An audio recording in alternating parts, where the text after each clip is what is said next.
what makes me optimistic now is the fact that we are able to openly talk about racism. This year, for the first time, we had more doctors from ethnic minority background on our register than white doctors. I think regulation can be a force for positive change. There is a danger in the narrative about UK trained doctors that we send a signal that somehow doctors who've trained overseas are less welcome, that they're not valued. The 10-year plan as a massive opportunity to make progress on this agenda. What kind of society do we want to live in?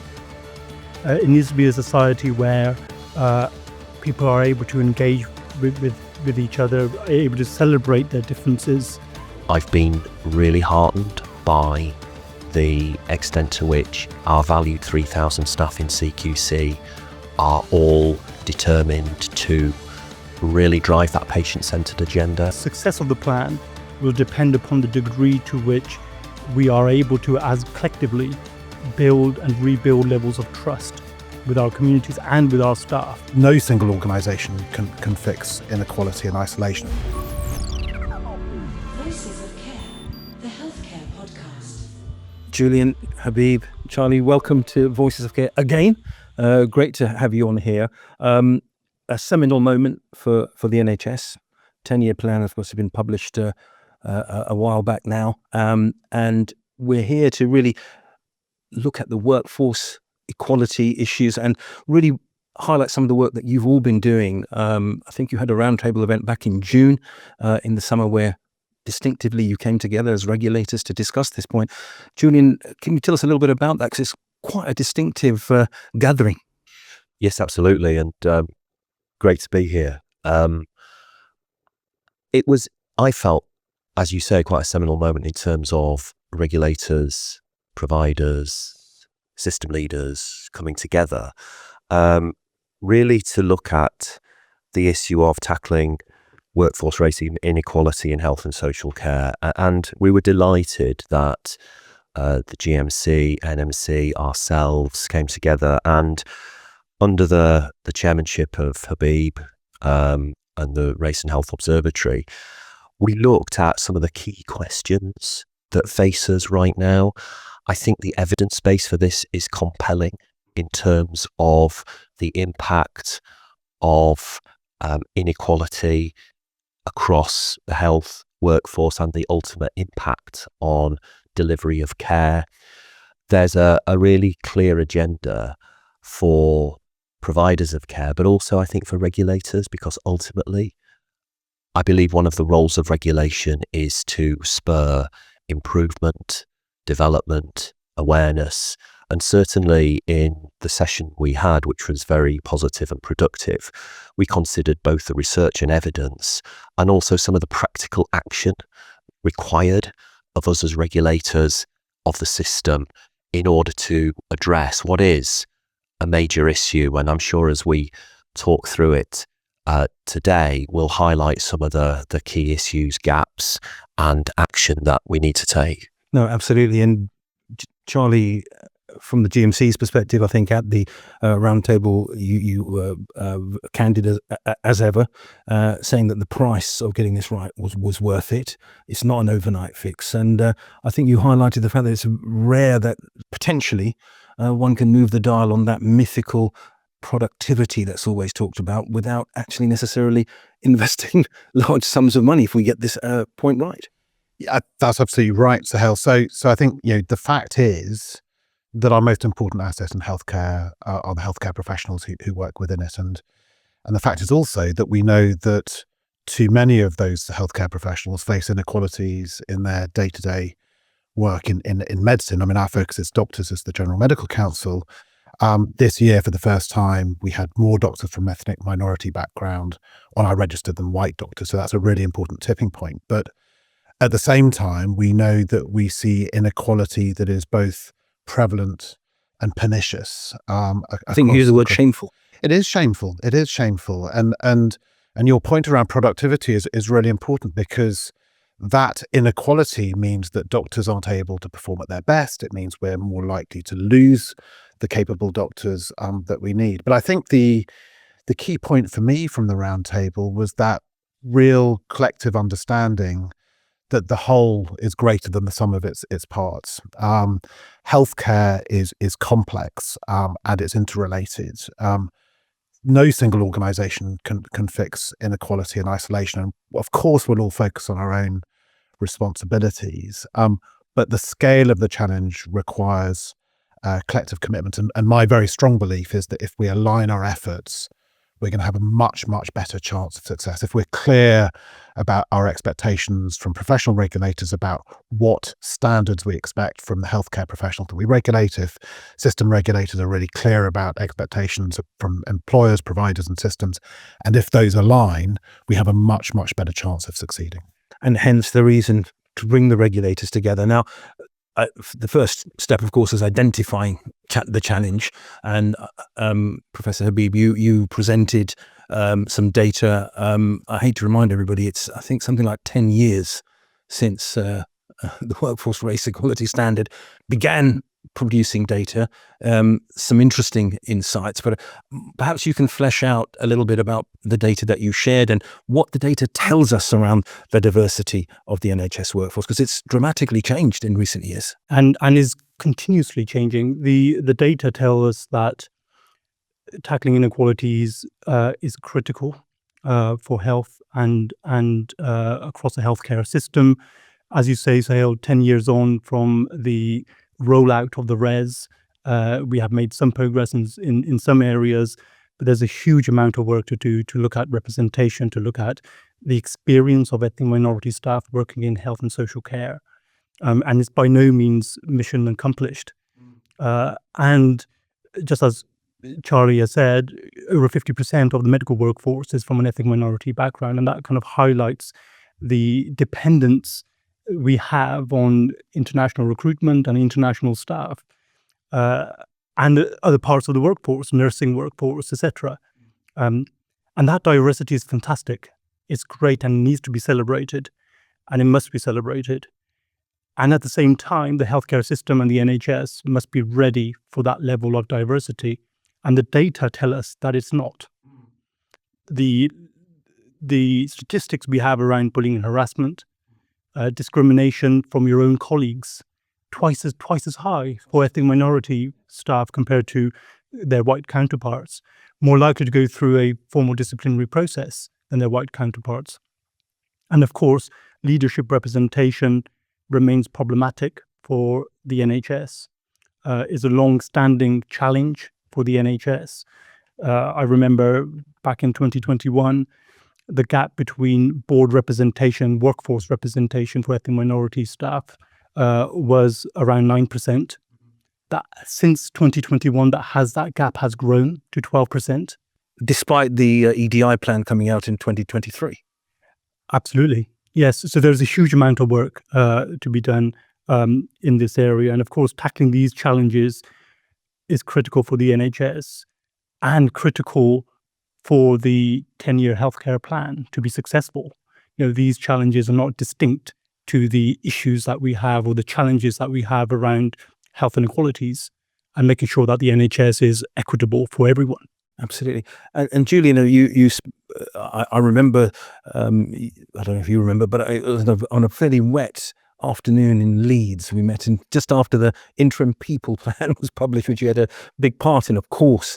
And now 5-6 years on, you took the bull by the horns, in a sense, around this round table and commissioned some distinctive research from the Institute of Employment Studies, I think, which revealed the extent of the lived experience of people across the system. That's absolutely right, Sahil. And that was an important piece of research, and obviously will inform our work as a regulator. But the research essentially looks at the unfair treatment of workers in health and adult social care. And we wanted to understand how discrimination both in the system and between people affects staff, and the best way to stop this unfairness by using regulation.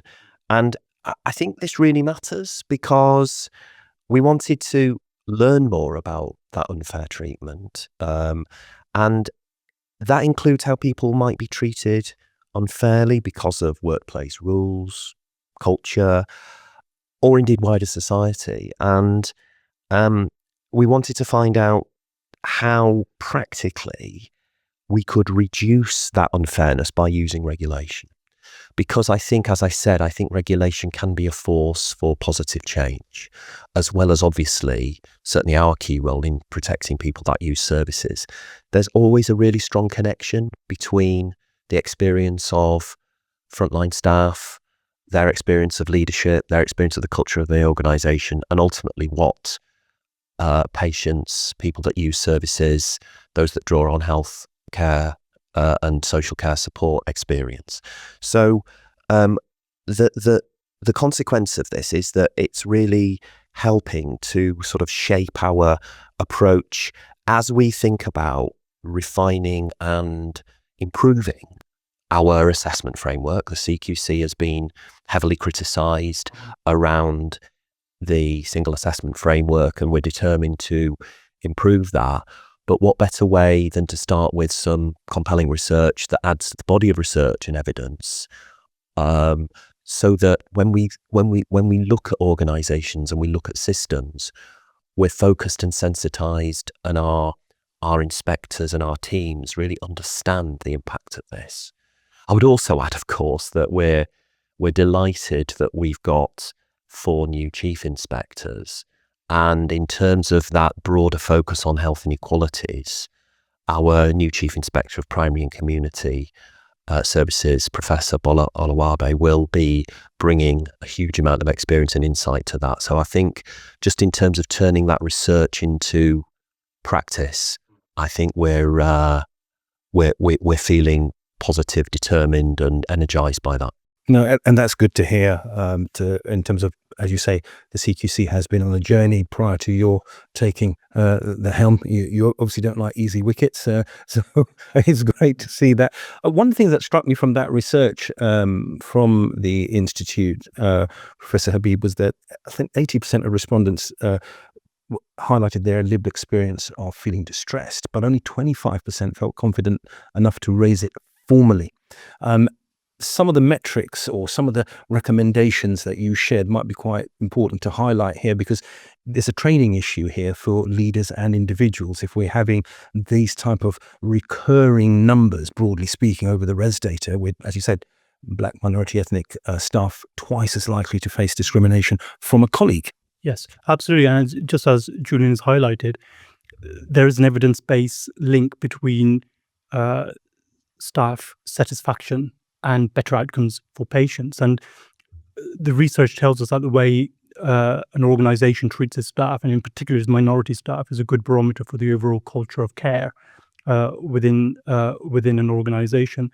But we also know from previous reports, the Francis report, for example, that ethnic minority staff are less likely to speak up because of the fear of speaking up. Yep. And so we have to get the culture right. And you know, regulation plays a key role. Accountability plays a key role in shifting the dial of inequality so that we have fair workplaces that lead to better patient experiences, better patient outcomes, and patient safety. You know, these are critical issues for the NHS. Moving to slightly broader context, so staying with you briefly, one of the drivers of this inequality of experience from the research that the CQC commissioned was the wider inequality that we're perhaps seeing in rhetoric and reality in the UK. It's something that is at least germane to this conversation. Well, racism is a global system-wide challenge that requires a global system-wide response. You know, we in the NHS, we have 1.5, 1.6 million people working. 30% from minorities. And increasing. So when I started working on the res, it was 1 in every 5 members of staff across the NHS from an ethnic minority background. Today, that's 1 in every 3 and increasing. So it's really critical that we focus on this agenda and we get it right, because, you know, those people that work in the NHS are part of our communities. The NHS, the healthcare system, is a microcosm of what happens in wider society. And so we cannot work, yes, the NHS has a role to play in tackling inequality, but it cannot be the only enabler. So we need to work with our partners, regulators, and beyond the NHS in order to tackle these, you know, deep-seated, deeply ingrained, you know, deep-seated issues. Absolutely. Well, we've had, of course, the publication back in July of the 10-year plan. Charlie, if we can talk to that on a high level for now, what you see in it in terms of encouragement or otherwise on this particular issue. It says very unequivocally the NHS is going to become one of the best employers and the best experience. There'll be fewer staff in 2035 than the previous workforce plan suggested, but they'll be far better treated is the exact phrase. Yes, and I think we all need to see the 10-year plan as a massive opportunity to make progress on this agenda, and indeed the 10-year workforce plan that we expect to follow towards the end of the calendar year. And I think it does give us a chance to really hardwire that focus on equality and diversity in a way that we haven't before. And I think particularly about how we measure and assess the performance of providers. And I really welcomed one particular aspect in the 10-year plan, which was a reference to creating new staff standards and to collect data on those and to use those data as an early warning system. I think one of the things that all of us in regulatory roles will recognize is the enormous power of data in shining a light on where things may be going wrong, but also where things get better. I mean, just to the earlier bit of the conversation, we've seen exactly the same sorts of things that Habib described in terms of doctors being referred to the GMC. They, ethnic minority doctors being twice as likely as white doctors, overseas trained doctors 3 times as likely. Yet the work we and others have been doing over the last few years means we're on track to eliminate that disparity. And so I think we need to use the 10-year plan to drive that. Your point, Sahel, about the plan saying there will be fewer staff than were previously planned in 2035, nonetheless more than we've got now. But I do think that also creates an opportunity to really recognise that making progress on this agenda isn't just because it should be a moral imperative, and it absolutely should, but also because it is so fundamental to productivity. If we're not allowing staff to fulfill their potential, if we're creating risks that people will leave the NHS, that is baking in a loss of productivity that we have to avoid if we're going to meet the aspirations set out in the 10-year plan. There are risks too in it. I mean, I think there is a lot of ambition in the 10-year plan. Personally, I think that's something we should welcome and try and support and try and think about our own individual and organizational roles in meeting that. But there is also a backdrop of significant cost pressures, and one of the challenges we've all faced in the past is that this agenda can feel like a nice to have rather than absolutely kind of essential underpin to all of our ambitions. So I think the kind of action that we've been taking together should signal very clearly this is fundamental. This isn't a kind of nice to have, kind of optional extra. And so I think the 10-year plan in summary gives us kind of an opportunity to make inclusion kind of mission critical to the success over the next period of years. And I think it's something that we as regulators have the opportunity to really reinforce is everybody's job. It's not just our job as regulators, it's not just employers' jobs. As employers are not just doctors' jobs in terms of what they do, it's everybody's job. Everybody needs to treat this as being absolutely fundamental to delivering great patient care. Absolutely. And I think the patient sits at the heart of everything, regulation-wise, operation, delivery, provision.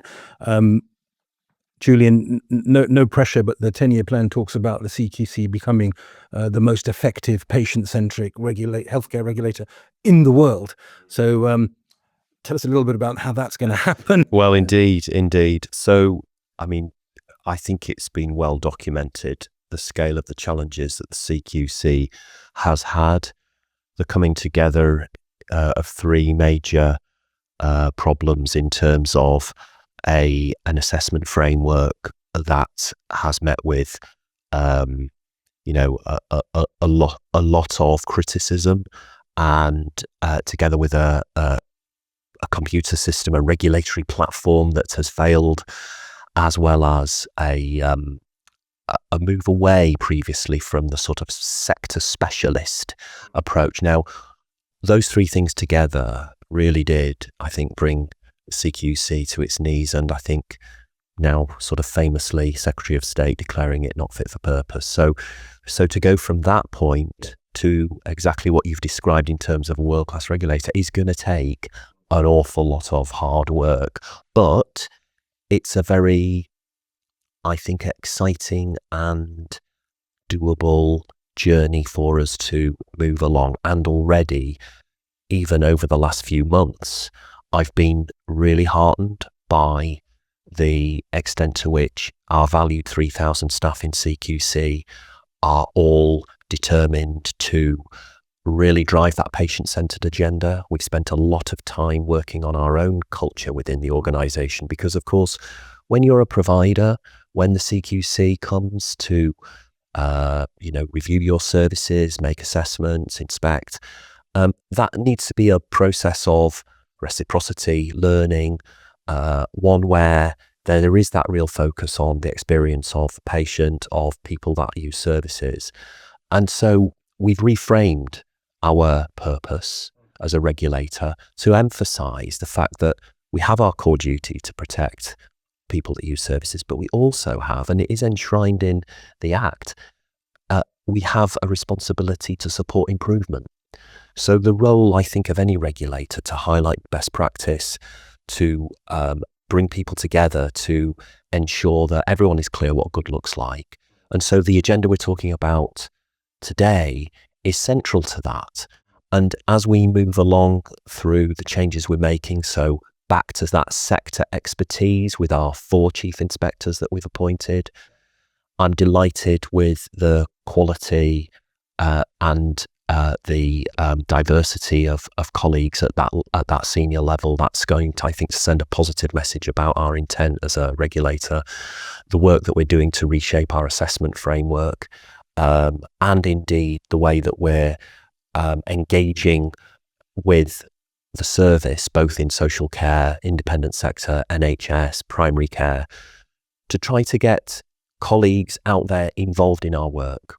I think the more that regulators have a strong connection with those they regulate, the better for both ultimately. Yes, of course, there will always be those examples where we need to intervene, where the most egregious, shocking episodes, but that's about us having an intelligent surveillance of risk.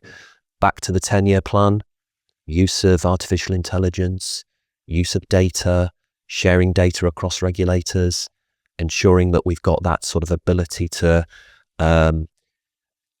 oversee what's happening. And early warnings using AI. Exactly right. Yeah. So that's the agenda for us. It's one that I think will help support the ambitions of the 10-year plan. And interestingly, one thing we're thinking hard about at the moment is how we make sure that, for example, in primary and community services, we're supporting the ambition of a neighbourhood health service in the way that we regulate, rather than perhaps in the past looking at sort of individual institutions through a sort of silo. That this has to be joined up, because what people that use services experience is sometimes the gaps between services run by different organisations, and that's something that we know the 10-year plan is demanding improvement and change on. No, it'll be interesting for you to come back and update us on the CQC way. I know the work that you did at Leeds with Virginia Mason, etc. Professor Habib, just on the 10-year plan briefly, obviously you were on record to welcome it, etc. Just wanted to get your views, but at the same time frame, we've talked about how important addressing and tackling inequality and racism for the workforce is for the patient, for the system, for the providers, for productivity. I want to talk about some brass tacks and economics, because at the end of the day, the system is under pressure funding wise. Talk to us about actually how important this is from a economic and cost perspective, because there is work going on to demonstrate this. Absolutely. And there are different cases or reasons for why the tackling inequalities agenda is absolutely critical. We have the moral case, we have the legal case, we have the patient outcome case, which is perhaps the most important. But there's also the financial case. And not tackling this agenda means that the NHS, the country's economy, is wasting so much money we're talking billions of pounds in terms of patient-facing costs as a result of not focusing on equity, in terms of staff costs as well. So there is a huge amount of kind of need to highlight that the constant drumbeat around the importance of this agenda. And when I go out and talk with leaders, organizations and systems, I highlight all of those cases, because it shouldn't be the chief exec or the nominated NED or the ED&I person within the organization that leads this agenda. And it needs to be, as Charlie said, it needs to be everyone's responsibility. And of course, the finance director has a key role to play in that as well. So, leadership, demonstrable leadership, data, evidence, and accountability are real key areas. And just as Julian was highlighting, the progress that CQC is now making, it's great to, and I'm delighted that CQC have adopted the 7 principles of anti-racism from the Race and Health Observatory as well, because from my experience, if there's one thing that keeps a leader or a chief exec awake at night, it's their regulation or their CQC rating, as it was. And so regulation plays such an important role. Of course, we want people to focus on this agenda because they have to. But it's also important that they understand the moral reasons for doing this, focusing on this agenda as well. Going back to the 10-year plan as well, if I may, I think it's a fantastic opportunity to tackle inequalities for patients, for communities, and for staff. Those 3 shifts towards community, towards prevention, towards digital, provide us with opportunities to make sure, from the patient perspective, that we don't leave anybody behind in terms of digital innovations. In terms of community and prevention, it will be critical. The success of the plan will depend upon the degree to which we are able to, as collectively, build and rebuild levels of trust with our communities and with our staff going forward as well. So it's really important that we focus on those aspects as well. There's also a opportunity here, I believe, to reframe the ED&I health inequalities agendas, to make sure that they focus on evidence-based interventions that are data-driven, and that lead to positive outcomes for patients, communities, and staff. Absolutely. I want to come back to at the end, if I may, to a bit of a crystal ball and look forward. But before, because we've got Charlie here, we're able to talk about one of the cohorts of the workforce, of course, the medical profession. And just wanted to tarry on that briefly with you, some observations. Your national training survey came out, and there's some really interesting things in there, some shocking things. And I just wanted to give you the opportunity to share your hope for the medical profession, because one of the stats which I found amazing was something like 39% of, I think, minority doctors were not confident enough to raise the issue around discrimination. Yes, it is a problem, and it's not just doctors from ethnic minority backgrounds. Our national training survey asked a new question this year, which was actually about escalation of patient safety concerns, and about 1/5 of trainees said that at some point in the last year they'd been hesitant about escalating concerns. And we should worry about that, because that is a patient safety issue. But we also know that doctors from ethnic minority backgrounds, and particularly overseas trained doctors, face more challenges and difficulties, and are perhaps more apprehensive about raising concerns than others. And just briefly, if I may, I think one of the things we do need to be quite conscious of and careful about when we talk about the workforce of the future and the 10-year plan is really recognizing the diversity of the medical workforce we've got. And just on one specific point, about 40%, over 40% of doctors who are registered with us trained overseas. Outside the UK. And there is an absolutely kind of, laudable, reasonable aim within the 10-year plan to have more of a UK trained workforce in the future.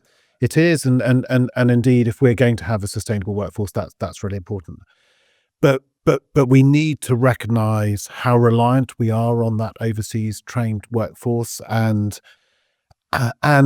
how difficult it can be for doctors who are coming into the UK from overseas to succeed. There are many barriers that are placed in their way. We know that doctors historically have faced real challenges in terms of getting the induction and the support they need.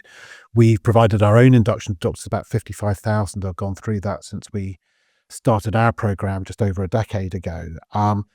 But we can see more of those doctors facing challenges in terms of referrals to the GMC, disciplinary processes by employers, ability to progress through education and training. And I guess one thing that I do think we all need to be quite careful about is how we talk about those ambitions in the 10-year plan, because it's a fine dividing line, isn't it? Well, it is, but we need to demonstrate that we value. I mean, those overseas doctors working in the NHS do a fantastic job. Let's be under no illusions. We depend absolutely on the diversity of the workforce. It is, as Habib said earlier, something we really should celebrate. But there is a danger in the narrative about UK trained doctors that we send a signal that somehow doctors who've trained overseas are less welcome, that they're not valued. And I think there are big risks in terms of both this agenda that we're talking about today, but there are also some, much shorter term risks in terms of if doctors don't feel welcomed.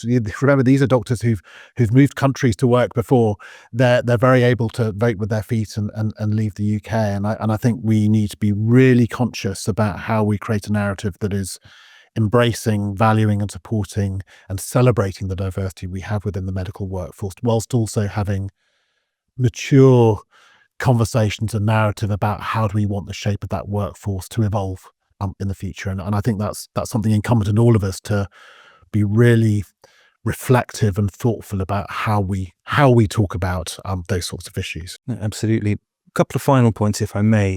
There's been some very inspiring conversation here from each of you, regulators together. I just want to step back and think. We've had similar conversations, not maybe as strident before.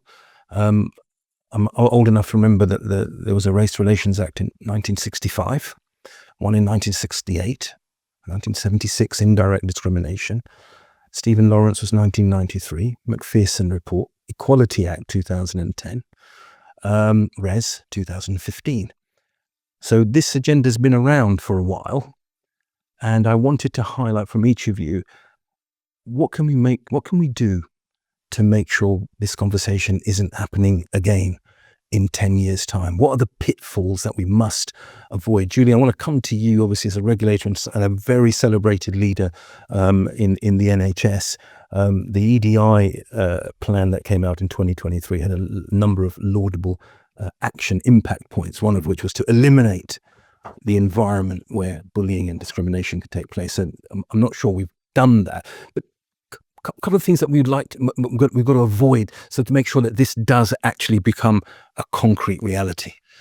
Absolutely. I mean, I think that we still could and should do more to make sure that all leaders across health and care are fully attuned and committed to this agenda in terms of, I think about the learning, training, development that I've experienced in my career. I think about the deep understanding sometimes that is beneficial for leaders to then be able to drive meaningful change in their own organisations. And I think a lot of it is about making sure that we create a really positive opportunity for leaders across health and care to learn from one another, share the best practice and what they're doing.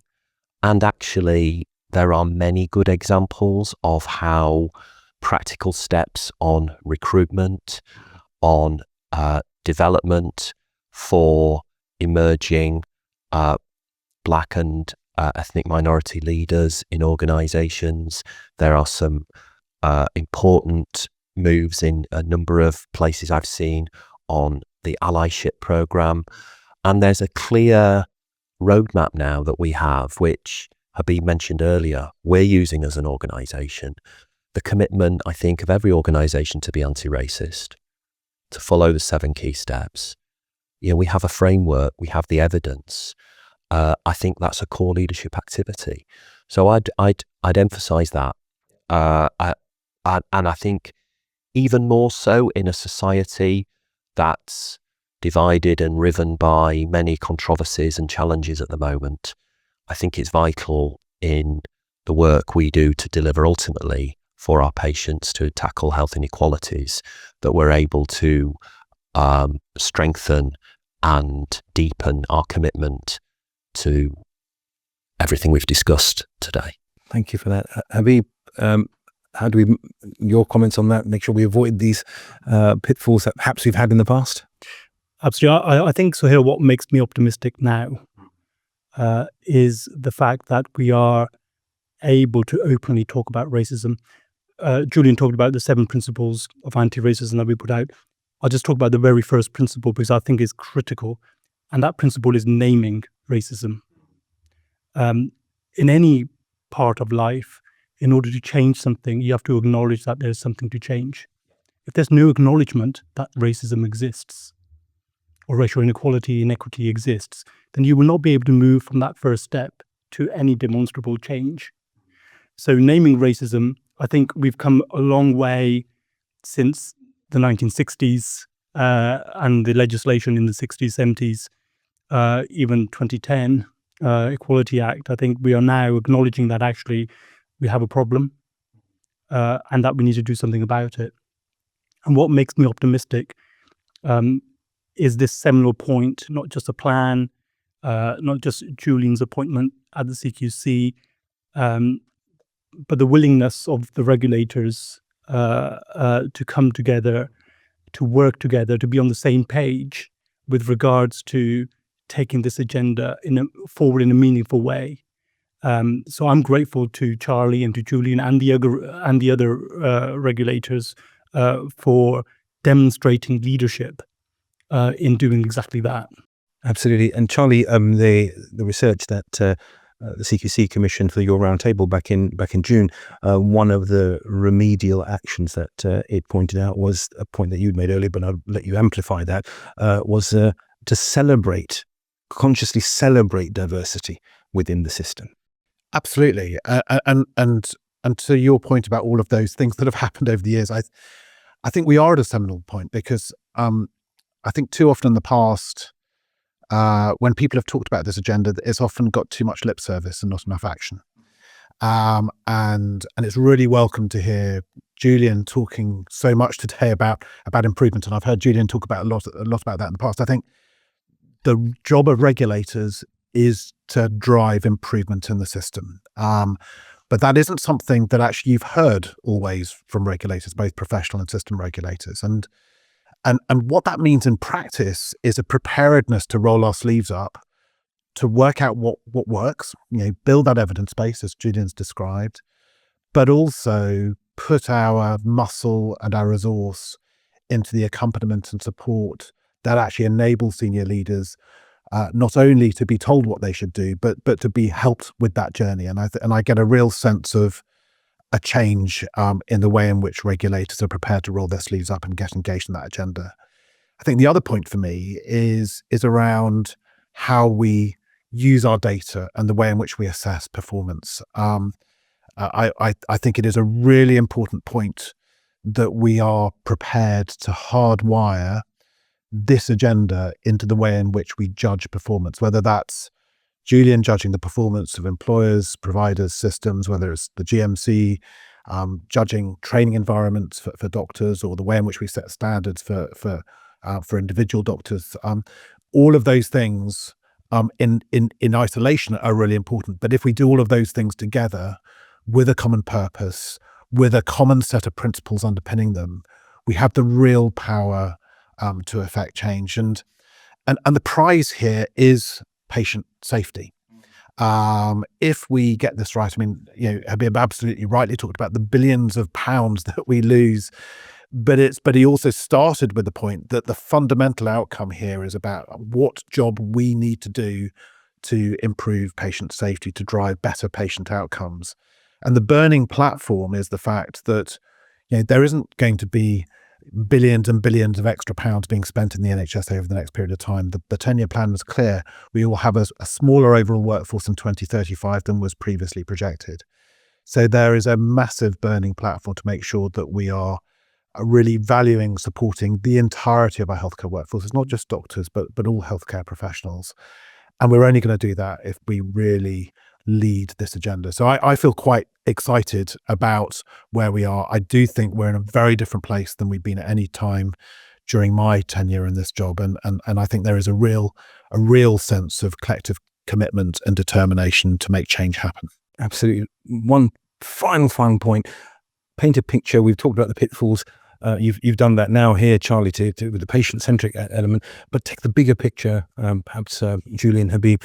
What would the world look like if this actually did come into reality? Not just for patients, but perhaps for the whole community that the NHS serves. I'm thinking of the Leeds Anchor Network. Paint that picture of what 2035 might be for communities if this is really seriously tackled.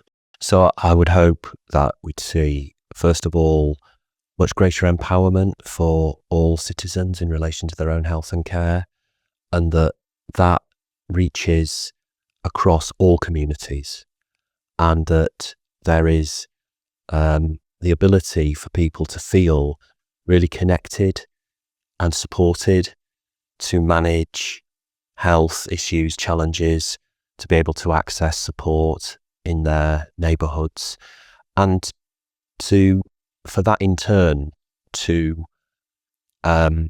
develop a greater sense of cohesion amongst communities.